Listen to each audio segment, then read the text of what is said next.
Nem todo mundo vai gostar de Extermínio 3, principalmente pensando na expectativa que os trailers criaram, prometendo um filme de terror desconcertante, frenético, situado num universo expansivo e cada vez mais bizarro.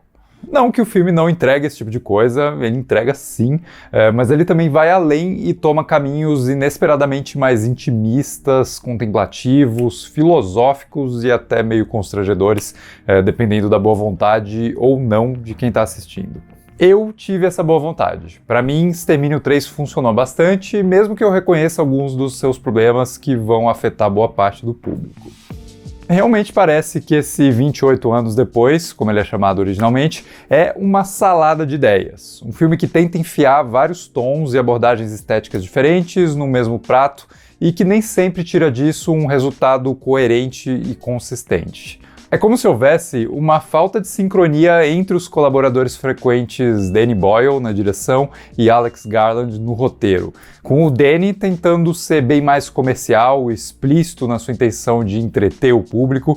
com a sua dose esperada de cortes chamativos e movimentos de câmera agressivos, e o Alex ficasse ali no canto com seu roteiro, aguardando pacientemente a tempestade de estilo do Danny passar, para tentar elaborar algumas ideias mais sutis e aprofundadas nessa história. E como consequência disso, eu acho que o filme pode acabar sendo frustrante para muita gente, já que ele nem sempre entrega aquilo que seria esperado, se dividindo entre duas metades diferentes que não parecem pensadas para agradar ao mesmo tipo de espectador. A primeira parte, por exemplo, constrói toda uma jornada de exploração desse terreno hostil, dominado pelos infectados, como um rito de passagem, de amadurecimento psicológico e físico e de sobrevivência prática, com os personagens do Aaron Taylor Johnson e do Alfie Williams criando uma dinâmica bem interessante entre pai e filho no meio do mato. Mas da metade em diante, o filme vira as costas para essa relação que tinha sido estabelecida e se volta para um outro tipo de jornada, uma bem mais emocional do que física e bem mais melancólica do que excitante, com o mesmo Alfie Williams agora interagindo com a personagem da Jodie Comer, a sua mãe, e assumindo um papel precoce de cuidador, já que ela tem uma doença misteriosa. E daí, eu chuto que deve acontecer esse efeito curioso, É muito provável que o pessoal que adorou a primeira parte vai se incomodar com a mudança drástica que vem na segunda, e quem poderia gostar mais da segunda talvez já chegue nela meio cansado depois da intensidade agressiva do que veio antes. E não ajuda que o filme tome algumas decisões de roteiro que, em filmes desse tipo, sempre correm o risco de irritar o espectador, quando personagens pós-apocalípticos agem com o maior descaso possível à segurança, assumindo sem muita reflexão o risco de habitar esse mundo super perigoso,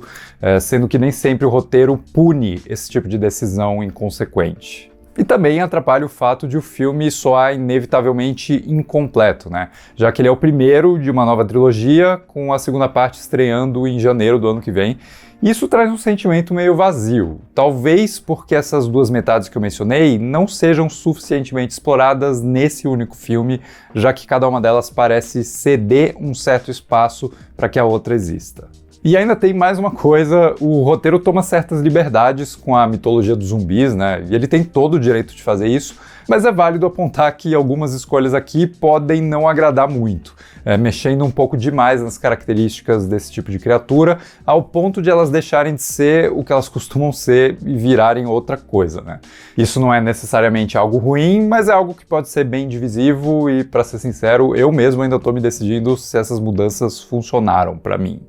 Mas dito tudo isso, eu insisto que eu gostei sim do filme e a partir de agora eu quero explicar melhor as razões porque eu achei ele tão legal. Primeiro que existe uma força inegável no visual de Extermínio 3, que investe em composições muito marcantes, abusando do contraste entre o claro e o escuro, das silhuetas de figuras sinistras no horizonte e das cores fortes que dominam a narrativa, com o Danny Boyle pisando fundo num expressionismo proporcional à intensidade da violência e das emoções de cada cena. Muita gente vai chamar isso de um estilo publicitário e de fato existe essa relação sim no cinema do Danny Boyle, mas eu admito que eu curto bastante essa estética, principalmente quando ela é aplicada nesse contexto brutal da trama, com os maneirismos do diretor trazendo uma plasticidade super divertida a esses elementos que a gente costuma considerar só repugnantes mesmo. A montagem também chama bastante atenção, inserindo imagens de arquivo ou visões do futuro no meio da ação, como uma forma de interromper a clareza da cena e criar esse senso de disrupção, né, de atordoamento dos personagens, ou mesmo de pretensão artística, algo que pode acabar distraindo um pouco da imersão da narrativa, mas eu acabo gostando de novo, né, por sentir que, sei lá, é simplesmente legal ver um diretor assumindo com gosto os seus exageros. Por exemplo, eu adoro como ele insere o poema Boots, do escritor Rudyard Kipling, o mesmo que escreveu a história do Mowgli, na trilha sonora de uma sequência de caminhada em direção aos territórios selvagens do interior do Reino Unido.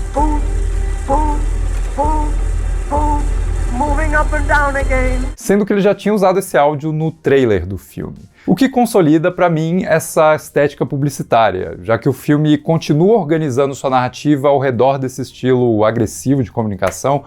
mesmo que o espectador já tenha pago o ingresso e já esteja sentado ali assistindo. Mas a narrativa insiste nessa primeira parte em nos convencer de que a gente realmente está vendo algo estimulante e imperdível, né? Ela insiste em ser publicitária. Mas, por outro lado, o poema de fato combina com a temática da história, já que ele repete um bordão sobre botas subindo e descendo numa expedição interminável e perigosa que pode muito bem acabar custando a sanidade daqueles que marcham rumo ao desconhecido. Então, mesmo que esses elementos sejam meio histriônicos e algumas vezes gratuitos, mas existe algo mais profundo por baixo que vai lentamente tomando conta e assumindo o filme quando ele entra na sua metade mais reflexiva, que é justamente o trecho da jornada entre mãe e filho. E daí eu consigo perceber algumas ideias bem interessantes que eu vou mencionar com um aviso de spoilers leves, só para a gente elaborar um pouco mais em cima dessa discussão. Bom, o Spike, o personagem do Alf, sai do seu refúgio seguro com a sua mãe, a Ayla, interpretada pela Jodie, para buscar um suposto médico que mora no interior dessa ilha principal, na esperança de que ele possa curar essa doença misteriosa que afeta a sua mãe. Não afeta só o seu corpo, mas a sua mente também. Eu gosto muito do paralelo da doença da mãe com a própria infecção de raiva que cria os zumbis do filme, como se a trama nos mostrasse que, mesmo sem ser por um vírus apocalíptico, pessoas ainda podem sofrer com doenças incuráveis de outros tipos. E daí parte da jornada do Spike é justamente aceitar essa morte iminente da mãe, da mesma forma que ele e todas as pessoas da sua geração se acostumaram a aceitar a morte certa que vem pela infecção zumbi, né? Quando uma pessoa é mordida, por exemplo. Num movimento que injeta uma melancolia absurda no filme,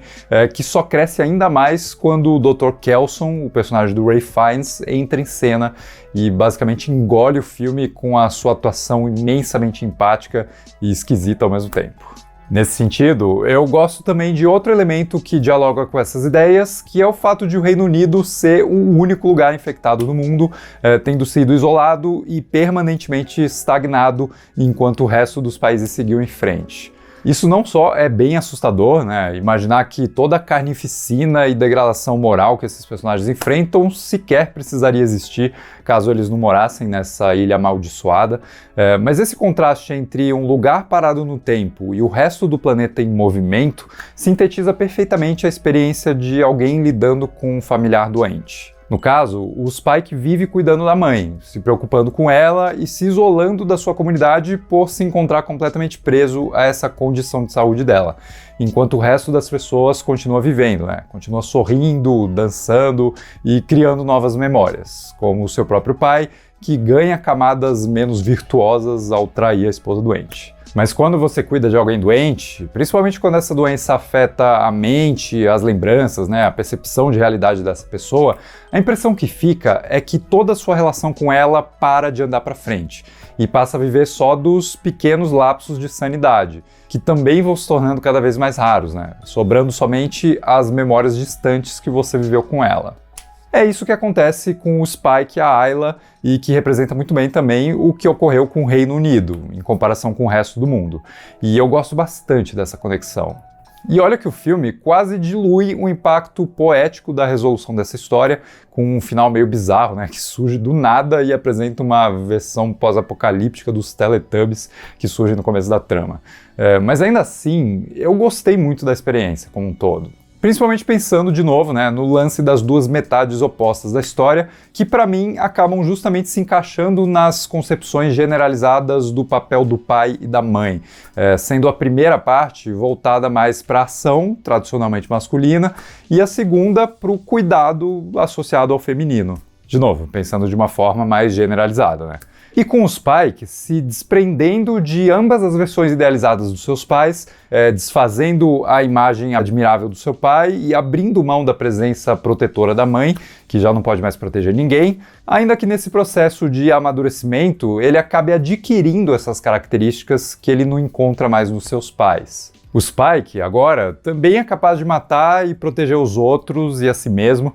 numa bela conclusão de arco narrativo, né, que reflete sobre esse momento agridoce da vida, quando a gente perde as nossas referências, talvez porque nós mesmos nos tornamos essa referência para os outros. É um processo inevitável da vida, que Extermínio 3 evidencia muito bem, através da sua história sobre aceitar a inevitabilidade daquilo que se vai, mas também abraçar um pouco da autonomia que vem com isso. Mesmo que a coisa toda não seja tão engajante quanto poderia ter sido, ou quanto ainda pode ser quando a gente tiver mais peças dessa história, né? Eu aprecio bastante o que o Garland e o Boyle fizeram aqui, eu admiro o risco que eles tomaram ao não repetir o que foi feito antes, e eu sigo ansioso para conferir o que vem pela frente, né? E ainda mais feliz por não ter que esperar 28 anos para isso. Mas diz aí nos comentários o que você achou de Extermínio 3, vamos continuar a discussão, e se gostou do vídeo, não esquece de deixar um like, se inscrever no canal, apertar o botão de hype aqui embaixo, e a gente se vê no próximo vídeo.